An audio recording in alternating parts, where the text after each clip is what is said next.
Boa noite.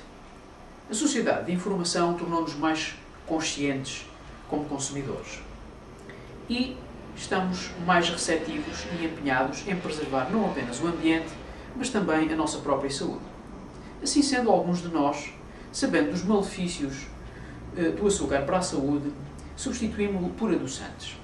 Um desses adoçantes, infelizmente o mais utilizado, é o aspartame. Esta substância, que foi aprovada no início da década de 80, não cessou de gerar controvérsia até aos dias de hoje, sendo que em 1992 a própria Força Aérea dos Estados Unidos emitiu um comunicado aos seus pilotos aconselhando-os a não tomarem bebidas ou produtos com aspartame antes de voarem. Toastmaster, caros amigos Toastmasters, convido-vos a, dentro dos próximos minutos, refletirmos um pouco sobre o que é o aspartame, como é metabolizado e quais alguns dos seus efeitos nocivos para a saúde. Antes de mais, o aspartame é constituído por 2 aminoácidos. A fenilalanina, em 50%, o ácido aspartico, em 40%, e um álcool, o metanol, em 10%. Ora, estas substâncias fazem parte da nossa cadeia alimentar. Os aminoácidos fazem parte das proteínas. E o metanol faz parte de diversos alimentos, os quais contêm fermentação alcoólica e até mesmo de frutos. Ora, são exatamente estes os argumentos que esgrimem os defensores, ou temos que dizer frontalmente, os vendedores do aspartame.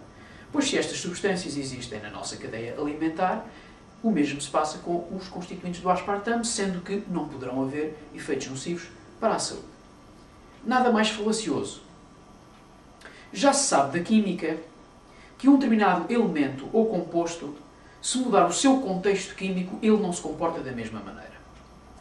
Um exemplo muito simples. O sal das cozinhas é o cloreto de sódio. É um sal constituído pelo elemento cloro e pelo elemento sódio.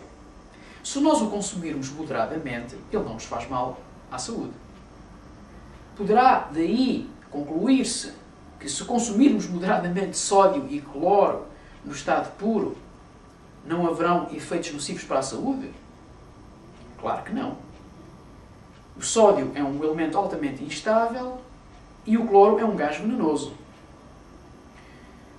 Vejamos num pouco mais de detalhe quais os efeitos da metabolização dos constituintes do aspartame quando eles se encontram em concentrações elevadas no nosso organismo após meses e anos do consumo sistemático do aspartame. A fenilalanina e o ácido aspartico comportam-se como neurotoxinas. Em primeiro lugar, a fenilalanina vai trazer problemas a algumas pessoas, embora poucas, que nasceram com um problema chamado fenilketonúria, que é a impossibilidade de metabolizarem a fenilalanina, razão pela qual os produtos com aspartame têm escrito que contêm uma fonte de fenilalanina. Porém, suspeitam-se que os problemas não param aqui. Suspeita-se fortemente que a fenilalanina introduz graves perturbações no metabolismo e no funcionamento dos neurotransmissores do cérebro, os quais são extremamente importantes para o nosso bem-estar físico e psíquico. Quanto ao ácido aspartico, a partir do momento em que se torna neurotóxico, ele vai funcionar como uma excitotoxina, ou seja, ele vai obrigar os neurónios a processar mais informação do que aquela que eles são capazes de fazer, conduzindo à sua morte. Imaginem um exemplo muito simples. Uma torneira debita 1 litro de água por segundo através de uma mangueira preparada para debitar essa mesma quantidade. Ora, se nós aumentarmos o fluxo da torneira de água para 5 litros por segundo, a mangueira não vai conseguir processar essa quantidade de água e vai, pura e simplesmente, rebentar. O mesmo se passa com os neurónios que são obrigados a processar demasiada informação. Morrem. Quanto ao metanol, o metanol acima dos 30 graus centígrados transforma-se em outras duas substâncias que são altamente tóxicas.